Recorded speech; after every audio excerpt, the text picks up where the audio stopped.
Salut à tous! On se retrouve aujourd'hui pour une nouvelle vidéo, qui est une vidéo critique de livres. Donc aujourd'hui on va parler de ce livre, qui est de Sandrine Dompte, de l'éthologie au dressage.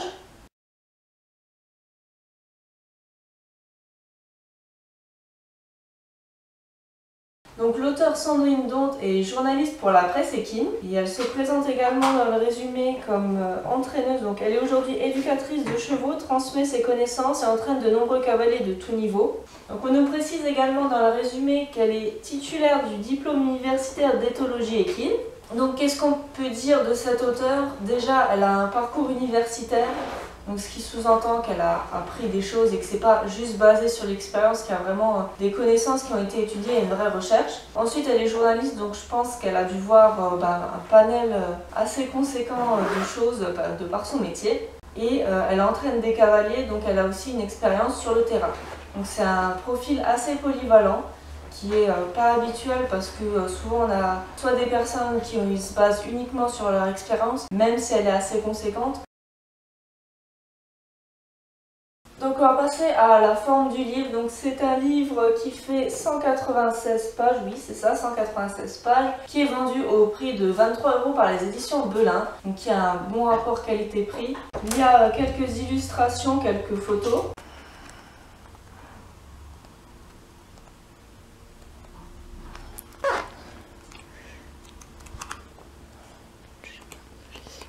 Mais aussi des schémas pour illustrer le propos. Donc on va passer à l'organisation du livre.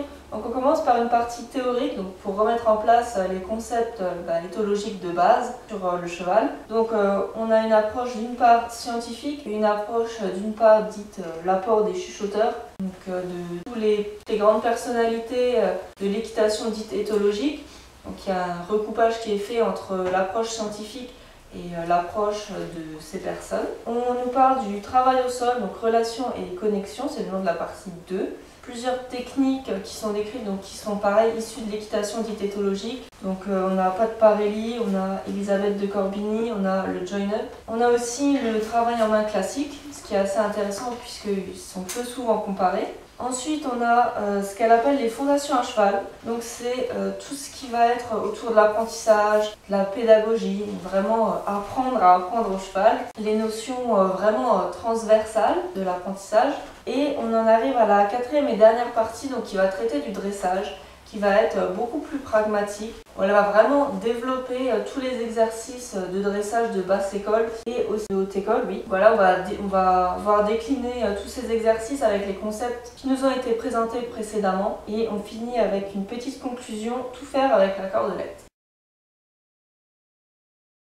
Alors déjà, la première chose qui m'a un petit peu surprise, c'est que malgré ses études éthologiques, donc scientifiques, c'est finalement la parole des chuchoteurs qui prévaut. C'est vrai que ça m'a beaucoup surpris, elle a un regard assez critique envers les théories scientifiques. Après, je ne vais pas tomber dans le débat qui a tort, qui a raison. Je trouve assez intéressant de comparer, de mixer entre guillemets les deux approches et de voir chacune ce qu'elle apporte, pas de les voir en opposition. Ce que j'ai trouvé également un petit peu dommage, c'est qu'il y a une énorme influence à mon goût des chuchoteurs, donc ce qu'on a appelé aussi les nouveaux maîtres américains, donc par opposition aux maîtres dits anciens, donc classiques, européens on va dire. Et du coup on tombe un petit peu dans cette vision réductrice de l'équitation classique. Donc par exemple elle écrit « La différence entre classique et éthologique. L'équitation classique s'adresse souvent uniquement au physique du cheval, alors que l'équitation éthologique est basée sur l'observation et la compréhension du cheval. »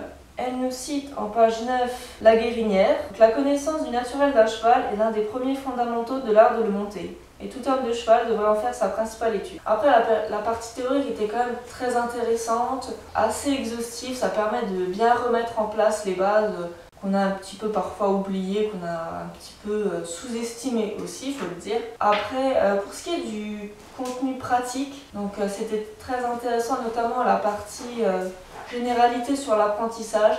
Il y avait beaucoup de techniques qui marchaient, des techniques efficaces. Par exemple, la technique des 4 phases. C'est un principe en fait tout simple qui consiste à agir progressivement par palier Donc les 4 phases, c'est ces 4 paliers. C'est-à-dire qu'on va demander quelque chose au cheval. D'abord, on va mettre la phase 1, une demande très légère. S'il ne répond pas, on va demander de manière un peu plus accentuée et ainsi de suite jusqu'à obtenir la réponse.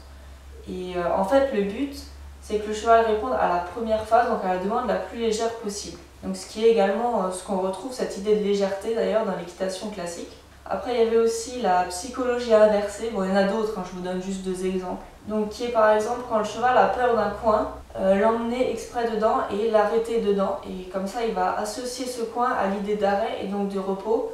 Et il aura une image plus positive de cet élément qu'il pouvait avant lui faire. Et plus précisément sur la partie, vraiment sur le dressage, c'est aussi une partie très intéressante. Parce qu'en fait, elle suit une progression logique et très détaillée.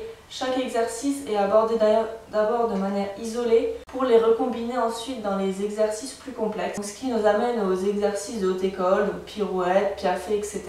qui sont vraiment finalement décomposés en une série de petits exercices simples. Et donc on nous apprend que le cheval doit maîtriser chacun de ces petits exercices pour arriver à cette grosse figure qui nous impressionne tellement. Bon, après, j'ai pas du tout le niveau de tester le piafé, la pirouette, etc. Donc je peux pas vraiment avoir le recul après l'avoir pratiqué puisque je ne suis pas encore là. Mais en tout cas, ça donne déjà une image beaucoup plus simple, ça dédramatise et je pense qu'il n'y a pas de raison que ça ne marche pas décomposer en petits exercices et je trouve une bonne méthode.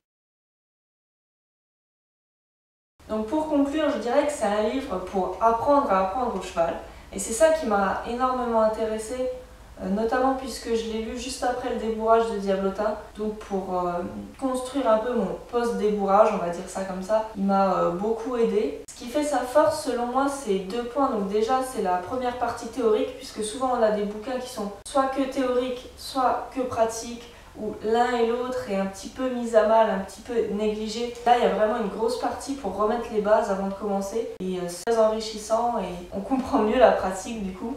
L'autre gros avantage, c'est justement cette polyvalence des points de vue, on va dire. Donc qui fait que l'auteur est tout le temps en train de comparer les différentes méthodes, qu'elle essaye de voir ce que chacune apporte et de ne pas les opposer. Donc on a d'une part l'approche scientifique qui vient de ses études universitaires, ensuite l'approche dite des chuchoteurs, comme elle les appelle, donc des pratiquants de l'équitation éthologique, et l'approche plus classique. Et c'est très enrichissant de voir ces 3 points, notamment l'approche scientifique pure et dure, parce que c'est celle qu'on voit le moins, je trouve. On voit beaucoup de livres sur l'équitation dite éthologique qui se basent sur l'expérience, sur l'observation, mais très rarement sur des études vraiment universitaires. Et ça aussi, c'est un gros avantage du livre. Donc voilà, c'est un livre que je recommande à tous les cavaliers. Et j'espère que cette vidéo vous aura plu, qu'elle vous a encouragé à le lire. Si vous l'avez lu, n'hésitez pas à me dire en commentaire ce que vous en avez pensé, à vous abonner et pour d'autres critiques de livres, à partager, liker, etc. Et on se dit à très bientôt pour une nouvelle vidéo. Salut à tous!